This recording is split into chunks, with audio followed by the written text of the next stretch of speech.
Hello out there. I'd like to share some sad news with you.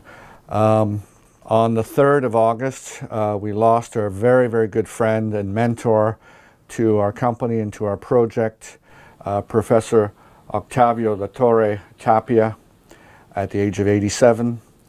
Octavio was a very dear friend of mine personally. I met him in 1998.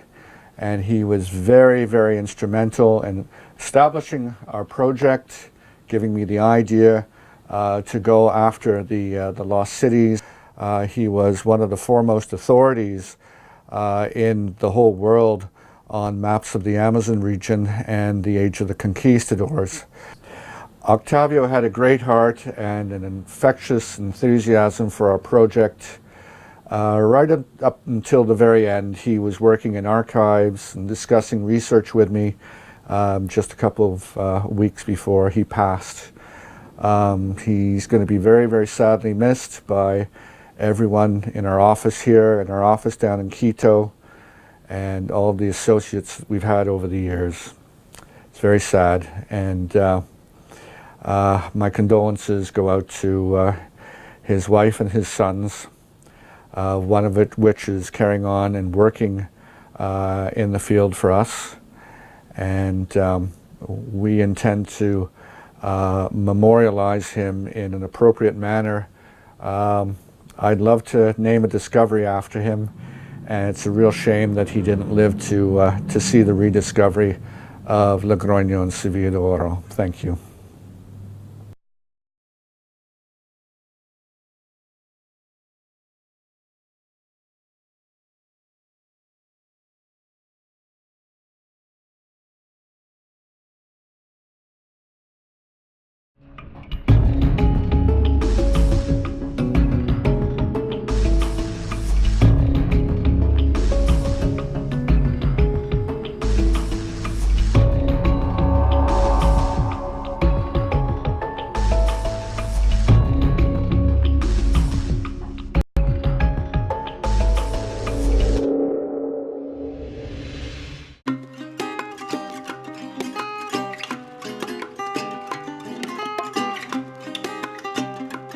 Okay, well, here we are in Old Logroño. We're in northern Spain towards the border with France in the province of Rioja.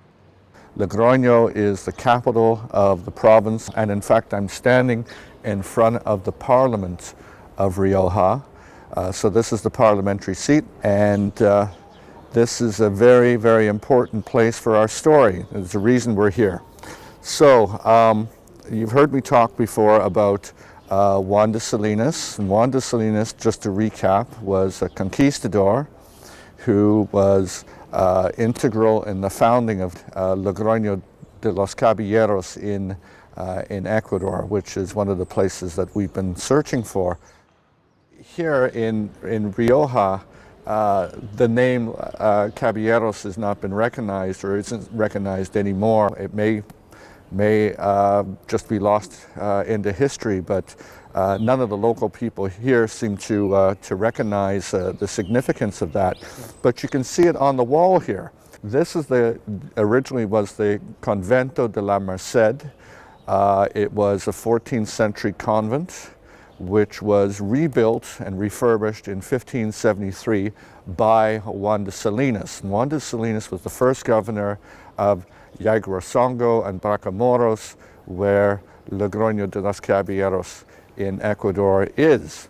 So what we're looking at here, you can see very prominently, and again above at the top of the gateway here, the cross of the Templars.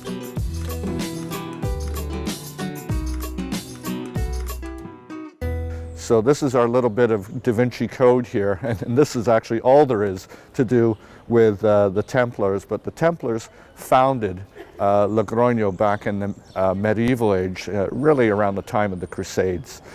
So the settlement here goes back a very, very, very long way.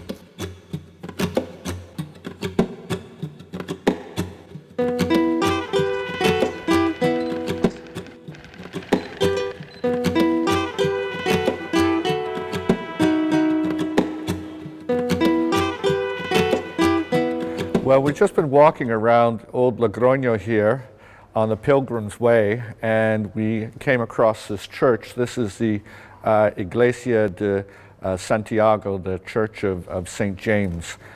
And we think we've made quite a discovery here. If you take a close look at him, the cavalier who's featured on the top of the facade, you'll see that he's trampling a number of natives. And we suspect that some of them are in Incan costume.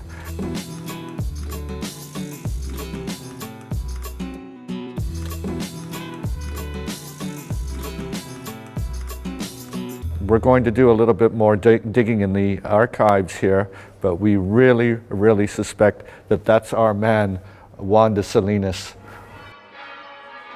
So the importance of this building, it originally was a convent built around the 14th century. Then it was refurbished by Juan de Salinas. Juan de Salinas endowed the convent perpetually. And so obviously he had a lot of money to do that.